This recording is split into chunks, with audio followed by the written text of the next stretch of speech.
JB మిత్రులారా, ఈరోజు తెలంగాణ రాష్ట్రంలో మందకృష్ణ మాదేవ్ గారు అంటున్నటువంటి మూడు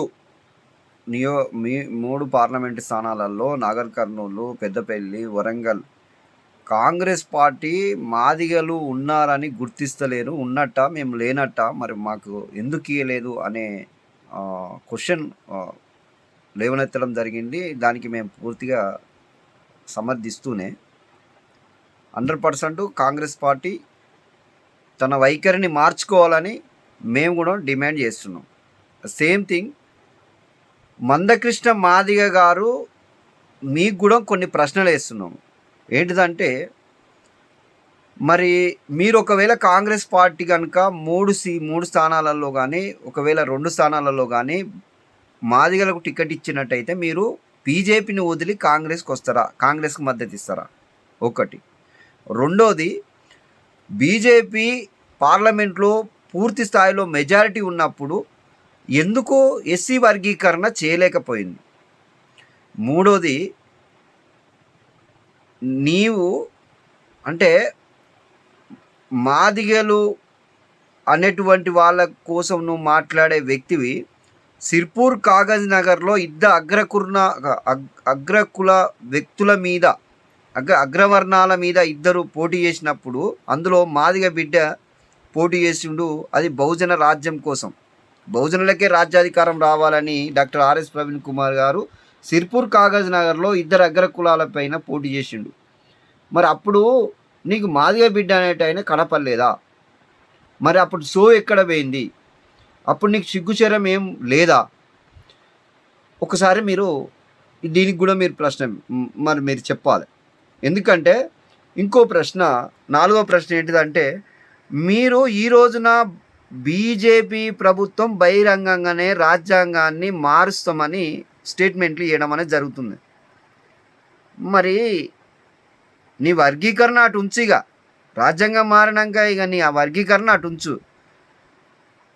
ఇప్పుడు దేశంలో భారతదేశంలో పుట్టిన ప్రతి వ్యక్తి సమానం అనే చెప్పే, సమానంగా హక్కులు ఉండాలి, సమభాగాలుగా ఉండాలి, సమానంగా అందరికీ ఈక్వాలిటీ ఇచ్చి హెచ్చుతగ్గులను అనేటిది తీసేసి ఒక ఈక్వాలిటీ ఇచ్చిన భారత రాజ్యాంగాన్నే పూర్తిగా వాళ్ళు స్మాష్ చేస్తున్నటువంటి బీజేపీ ప్రభుత్వము, బీజేపీ మీకు ఎంత మరి అంటే మీరు సమర్థించుకుంటూ గెలవడానికి, అంటే భారత రాజ్యాంగాన్నే తూట్లు పొడవడానికి చూస్తున్నారా?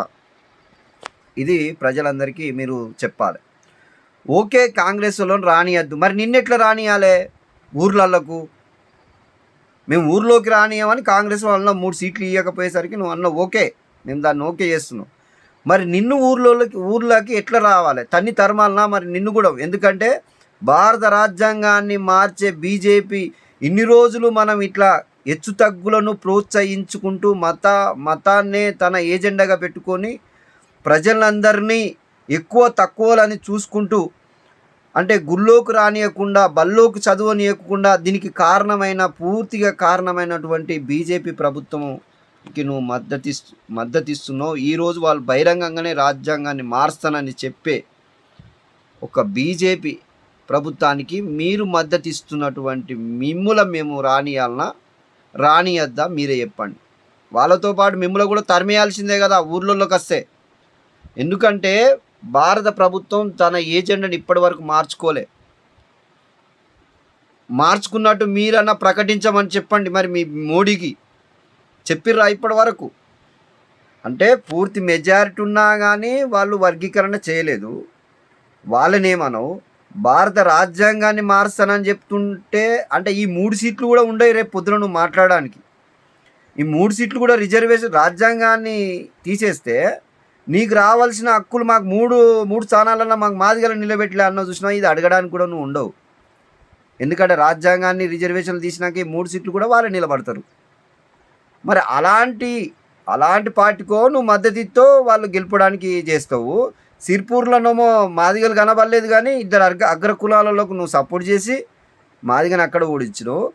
ఈ రోజునేమో ఇక్కడ కాంగ్రెస్ పార్టీని అంటే ఓకే, వాళ్ళని అడగడంలో ఓకే, కానీ నీకు భారత రాజ్యాంగాన్ని తీయడానికి చూస్తున్నటువంటి బీజేపీ మాత్రం నువ్వు ఒక్క మాట అన్నావు, సమర్థిస్తున్నావు.